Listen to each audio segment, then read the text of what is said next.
Breaking news చూస్తున్నాం. Formula ఈ car racing కేసులో కేటీఆర్ నాంపల్లి ప్రత్యేక ఏసీబీ కోర్టు విచారణకు హాజరయ్యారు. బీఆర్ఎస్ ప్రభుత్వ హయాంలో హెచ్ఎండిఏ నిధుల నుంచి దాదాపు 55 కోట్ల బదిలీపై ఏసీబీ ఛార్జ్ షీట్ దాఖలు చేసింది.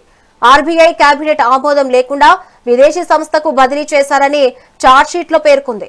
ఈ ఛార్జ్ షీట్ లో కేటీఆర్ ను A1 గా, ఏఎస్ అధికారి అరవింద్ కుమార్ ను A2 గా, మాజీ చీఫ్ ఇంజనీర్ బిఎన్ రెడ్డిని A3 గా చేర్చింది. ఛార్జ్షీట్ ను పరిగణలోకి తీసుకున్న కోర్టు నిందితులకు సమన్లు జారీ చేయడంతో కేటీఆర్, అరవింద్, బిఎల్ఎన్ రెడ్డి విచారణకు హాజరయ్యారు. ఈ నేపథ్యంలో నాంపల్లి కోర్టు పరిసర ప్రాంతాల్లో పోలీసులు పటిష్ట భద్రత ఏర్పాటు చేశారు.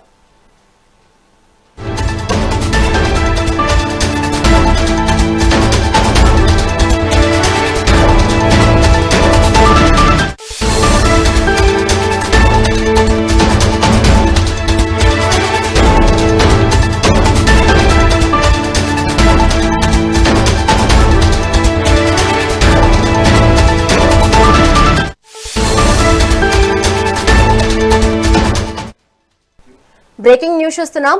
ఫార్ములా ఈ కార్ రేసింగ్ కేసులో కేటీఆర్ నాంపల్లి ప్రత్యేక ఏసీబీ కోర్టు విచారణకు హాజరయ్యారు. బీఆర్ఎస్ ప్రభుత్వ హయాంలో హెచ్ఎండిఏ నిధుల నుంచి దాదాపు 55 కోట్ల బదిలీపై ఏసీబీ ఛార్జ్షీట్ దాఖలు చేసింది. ఆర్బీఐ కేబినెట్ ఆమోదం లేకుండా విదేశీ సంస్థకు బదిలీ చేశారని ఛార్జ్షీట్ లో పేర్కొంది. ఈ ఛార్జ్షీట్ లో కేటీఆర్ ను A1 గా, ఐఏఎస్ అధికారి అరవింద్ కుమార్ ను A2 గా, మాజీ చీఫ్ ఇంజనీర్ బిఎన్ రెడ్డిని A3 గా చేర్చింది.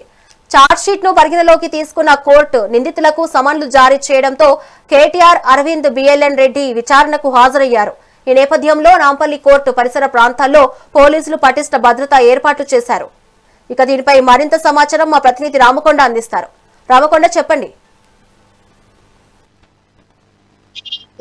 ఎట్టకేలకు నాంపల్లి ఏసీపీ కోర్టు మాజీ మంత్రి కేటీఆర్ కూడా హాజరైన పరిస్థితి కనిపిస్తుంది. ఫార్ములా ఈ కారుకు సంబంధించిన ఈ రోజు తొలిసారిగా ఏసీబీ ఏదైతే నాంపల్లి కోర్టు కూడా విచారణకు హాజరు కావాలని చెప్పి మాజీ మంత్రి కేటీఆర్ తో పాటు ఏఎన్బి రెడ్డి, అలాగే చీఫ్ ఇంజనీర్ స్పోర్ట్స్ కారుకు సంబంధించిన వాళ్ళని అధికారుల్ని విచారణ చేపట్టాలని చెప్పి ఏసీబీ కోర్టు సమన్లు జారీ చేసిన పరిస్థితి కనిపిస్తుంది. దీనికి సంబంధించి ఇప్పటికే నాంపల్లి ఏసీబీ కోర్టు దగ్గరికి కూడా మాజీ మంత్రి కేటీఆర్ చేరుకున్నారు. అక్కడ అతనితో పాటు A1 గా ఉన్నటువంటి మాజీ మంత్రి కేటీఆర్ తో పాటు ఇంకా 4 వ్యక్తులు కూడా చేరుకున్న పరిస్థితి కనిపిస్తుంది. అక్కడ అయితే ఆ ఫార్ములా ఈ కారు ఏదైతే అవినీతికి పాల్పడాలని చెప్పి ఏదైతే పిటిషన్ దాఖలైందో దానిపైన ఈరోజు తొలిసారిగా ఆ కోర్టు విచారణ చేపడుతున్న పరిస్థితి కనిపిస్తుంది. దీనికి సంబంధించి కూడా అక్కడ పెద్ద ఎత్తున బందోబస్తు ఏర్పాటు చేసిన పోలీసులు, అయితే బీఆర్ఎస్ పార్టీకి చెందిన